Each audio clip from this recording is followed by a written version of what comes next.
Welcome my channel Triveni steno classes. आज का dictation start होगा 3 सेकंड बाद। स्टार्ट। महोदय, बच्चों को जो ज्ञान प्राप्त हो वह अनुभव से प्राप्त हो, न कि केवल स्मरण शक्ति पर आश्रित रहकर रटाई द्वारा। उन्होंने सोचा था और उच्चतम शिक्षा शास्त्रियों का भी यही विचार है कि इस प्रकार से प्राप्त ज्ञान बच्चों में जागरूकता, कार्यकुशलता, स्वतंत्र भावना पैदा करता है, जो इस जीवन के संग्राम में बहुत सहायक हो सकता है। दूसरा मौलिक विचार उनका यह था कि इस प्रकार की शिक्षा इस देश के लिए अनुकूल ही नहीं बल्कि अनिवार्य है। बच्चों से जो कुछ भी काम कराया जाए वह उत्पादक काम हो और उससे जो कुछ भी पैदा हो उससे शिक्षा का व्यय यदि पूरा नहीं तो अधिकांश निकल सके, क्योंकि यदि शिक्षा का व्यय दूसरे प्रकार से निकालने का प्रयत्न किया जाएगा तो वह बोझ इतना बड़ा होगा कि शिक्षा सार्वजनिक नहीं बन सकेगी।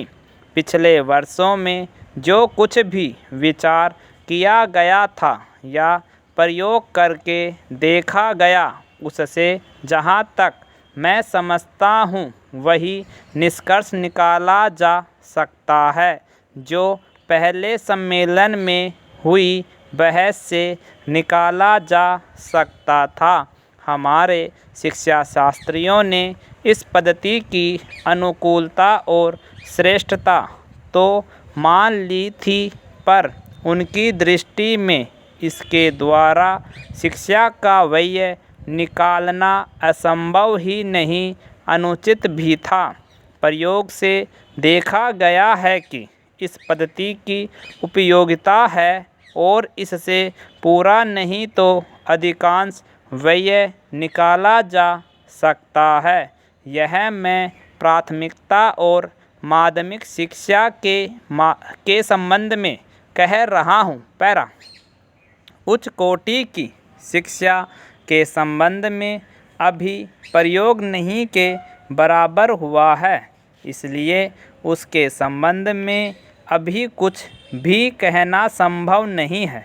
इतना होते हुए भी हम देखते हैं कि इस पद्धति को उतना प्रोत्साहन नहीं मिला और न इसका उतना प्रचार ही हुआ जितना होना चाहिए था और जितना स्वराज्य प्राप्ति के बाद हम कर सकते थे।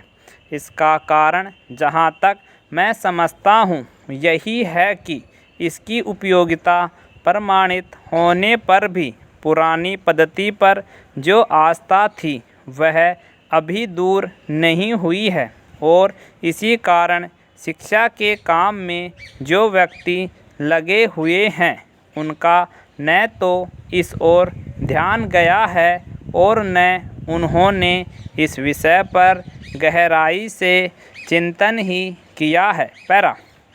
आज भी हम इतना ही कह सकते हैं कि इस पद्धति का अभी केवल प्रयोग ही किया जा रहा है।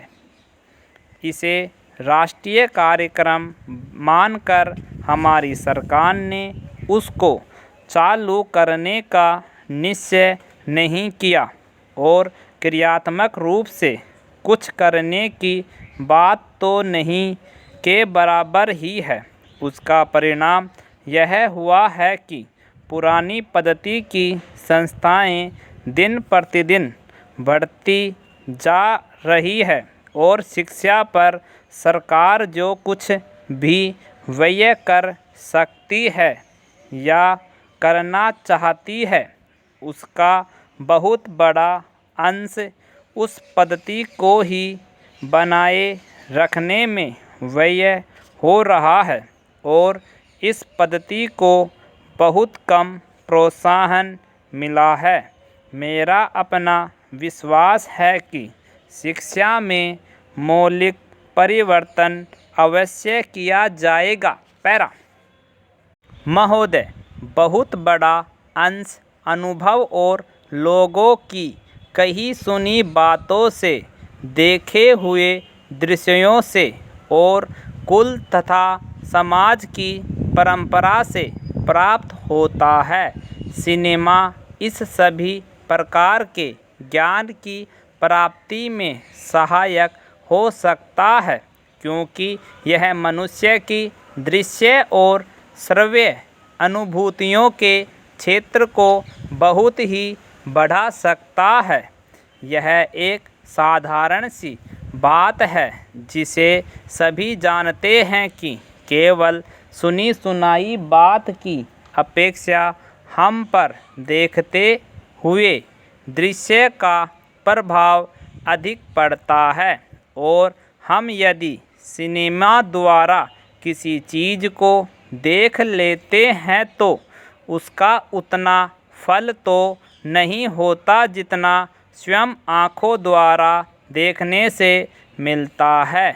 उससे तो कहीं अधिक अमिट छाप किसी के सामने किसी दृश्य के वर्णन करने से पड़ती है। मन बहलाव के भी साधन कितने ही प्रकार के होते हैं। कुछ तो ऐसे हैं जो मन बहलाव के साथ साथ शिक्षाप्रद भी होते हैं, और इसके विपरीत बुरे संस्कारों का साधन बन जाते हैं।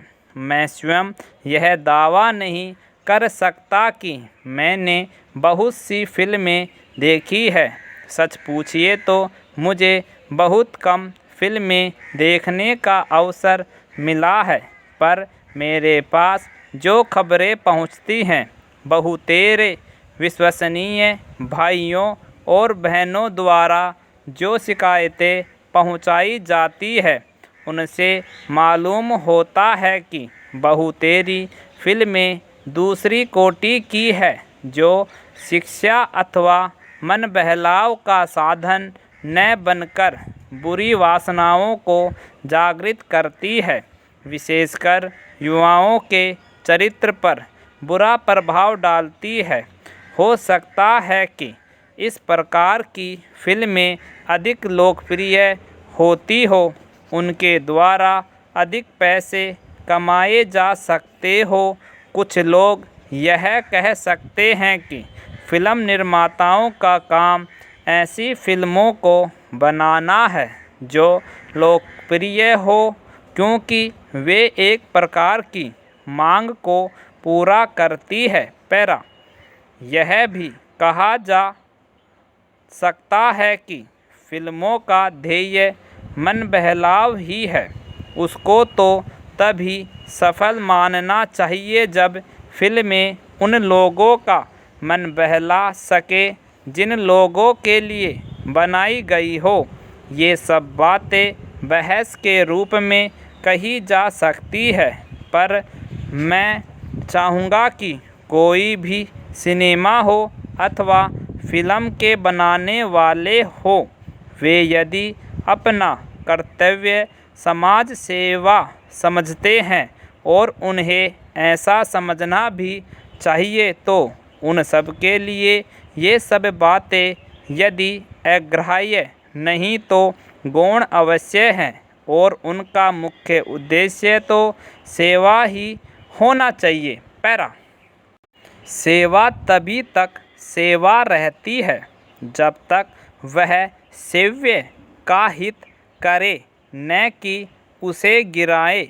इसलिए मैं चाहूँगा कि फिल्म बनाने वाले इस पर विचार करें कि उनका उद्देश्य क्या है। उद्देश्य सेवा ही होना चाहिए, और सेवा के साथ साथ यदि धनोपार्जन भी हो जाए तो निर्दोष है। यदि धनोपार्जन ही उद्देश्य हो और सेवा न हो तो वह अग्राह्य होना चाहिए। यदि मनुष्य अपने स्वार्थवश कुछ ऐसा काम करता है तो उसके व्यक्तिगत लाभ के लिए तो ठीक हो, पर जिससे समाज को हानि पहुंचती हो तो उसे रोकना पड़ता है। कंप्लीट।